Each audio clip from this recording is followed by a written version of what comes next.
Welcome all to the Lewis Jewelers Watch Club Education Series. Today I wanted to kind of switch gears, and instead of focusing on a specific watch or a specific brand, I wanted to do it more general. And what I want to go over today is just kind of how to set, maintain, and just go over the different functions of the different watches that you're going to see pretty commonly.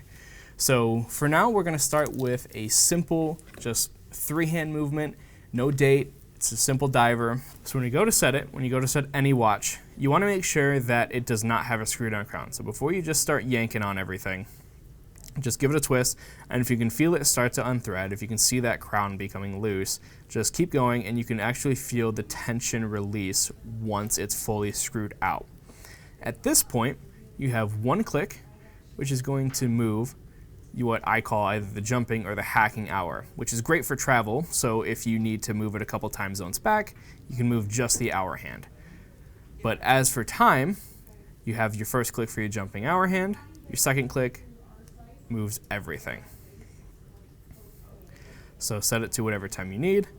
And then with this one, again, being your screw down crown diver, push it all the way in, apply a little bit of force, and then screw it back in. Just because any diver with a screw down crown, if that crown isn't screwed down completely, then you have essentially zero water resistance. So you want to make sure that if you do plan on swimming, showering, or even just wearing it in general, always have that crown screwed down unless you're winding it or setting it.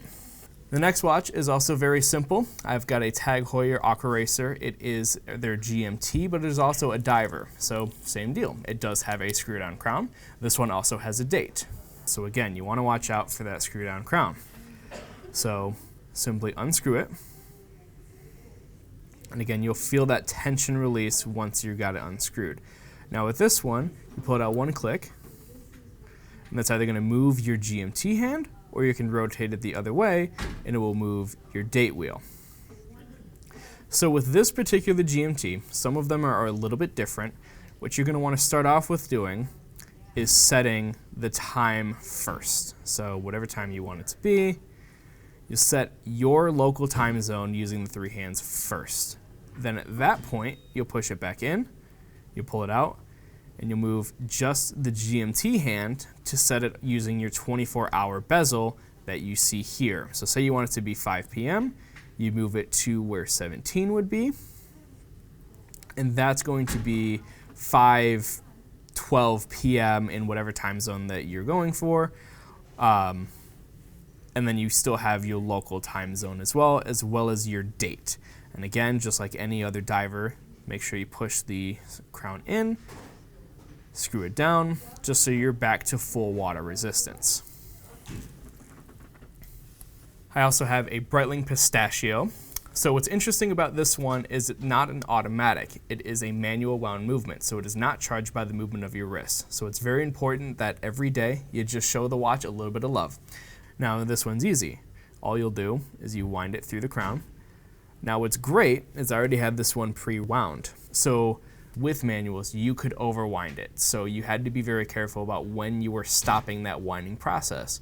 Nowadays, as you can see here, there is such a strong break in it where you have to force it to overwind it. So the only way you're really going to overwind a piece like this is if you're trying to, and I have no idea why you'd want to do that. And then I have, lastly, the Tag Heuer Porsche Edition.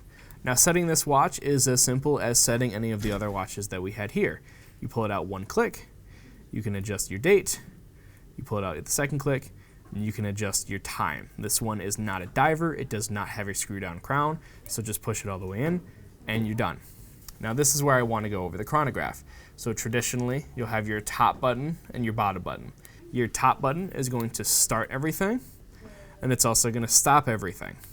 And then your bottom button will reset everything back to zero, only when it's stopped. So that's how you learn to understand just how the stopwatch function works and how to set everything yourself, just so that way if you see something with these big bulky pushers on the side, you know exactly what it does and you can pick it up and you can use it. Now the great thing about all of these pieces is they are all available to purchase as well. So if you'd like to stop on by, check out any of these pieces yourself or the other great pieces that we have in our selection, feel free to stop on by at Lewis Jewelers. We're located at 300 South Maple Road, Ann Arbor, Michigan 48103, or check us out online at lewisjewelers.com.